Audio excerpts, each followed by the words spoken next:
Turkey has voted to allow Sweden to join NATO. After 20 months of delays, what was the biggest remaining hurdle to expanding the Western military alliance has now been cleared. But why did it take so long, and what happens next? Sweden and Finland asked to join NATO in 2022 following Russia's invasion of Ukraine. Turkey surprised some members by raising objections. It said the two countries protected groups that Ankara deems terrorists. In April of last year, it endorsed Finland's membership, but, along with Hungary, kept Sweden waiting. Ankara had urged Stockholm to toughen its stance on local members of the Kurdistan Workers' Party, which the European Union and United States also deem a terrorist group. In response, Sweden introduced a new anti-terrorism bill that makes being a member of a terrorist organization illegal. In addition, Sweden, Finland, Canada, and the Netherlands also took steps to relax Turkey arms export policies. Turkish President Tayyip Erdogan has linked Sweden's ratification to U.S. approval of sales of F-16 fighter jets to Turkey, a sale the White House backs. Now that Parliament has ratified the move, Erdogan is expected to sign it into law within days. That would leave Hungary as the only NATO member state which hasn't approved Sweden's accession. It had pledged it wouldn't be the last ally to ratify, but its parliament is in recess until around mid-February. Prime Minister Viktor Orban said on Tuesday he has invited Sweden's leader to visit and negotiate. Sweden's membership bid marked a historic shift away from decades of military neutrality. And joining the bloc will enhance NATO defenses in the Baltic Sea region. Ankara's delays, while enabling it to extract some concessions, also frustrated some of its Western allies.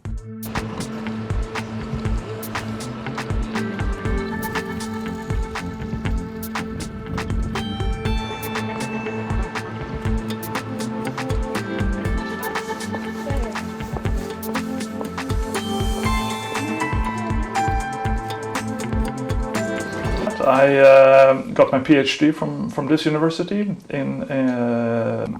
on European security, and not least the to that thinking on the duty of the ratification process has taken quite long now.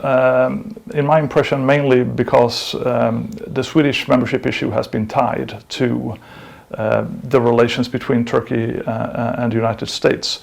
And the acquisition of American fighter jets for Turkey. So in a great power political game, Sweden has been used to a degree as a bargaining chip, and that explains at least the Turkish reaction. My sense is that the capacities that Sweden, but not only Swedish idea of sort of a whole of society approach to security and defense. I think the current opinion about NATO membership is quite positive after what has happened since Russia's aggression against Ukraine. Is a quite clear, let's say, redirection in the direction of Europe and NATO and transatlantic relations, or the importance of transatlantic relations. Much more clear-cut than in the past.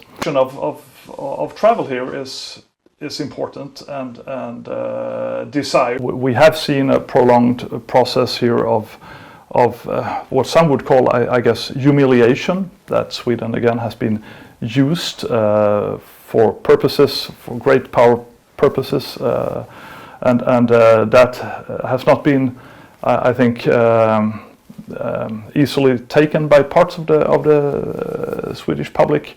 Also pointing then to the Swedish government being weak or not being able to push this process in the same way that Finland, for instance, could, which took a lot less time. More so for the civil defense, which also requires substantial spending. It's correct that Sweden has had a very long period of non-alignment and neutrality policy, and this is a dramatic, fundamental shift to that. So in some parts of the political establishment, this is quite hard to accept. But we have seen in larger parts of the political establishment and among the public that there is a positive feeling towards NATO membership, although it is repeated in some corners that this will have implications for what kind of foreign policy role Sweden can play in the years to come. In the Cold War, in the height of the Cold War years, when all young males did the military, a small portion going in this direction. In the case of Hungary, there are also domestic political reasons for Orban to show that he is not accepting this at any price, or rather that the Swedish, for instance, criticism of Hungarian democratic developments should not, pass without some resistance on the Hungarian side. But at the same time, Hungary has said that in principle it is in favor of Swedish membership, and it will not be the last country to ratify.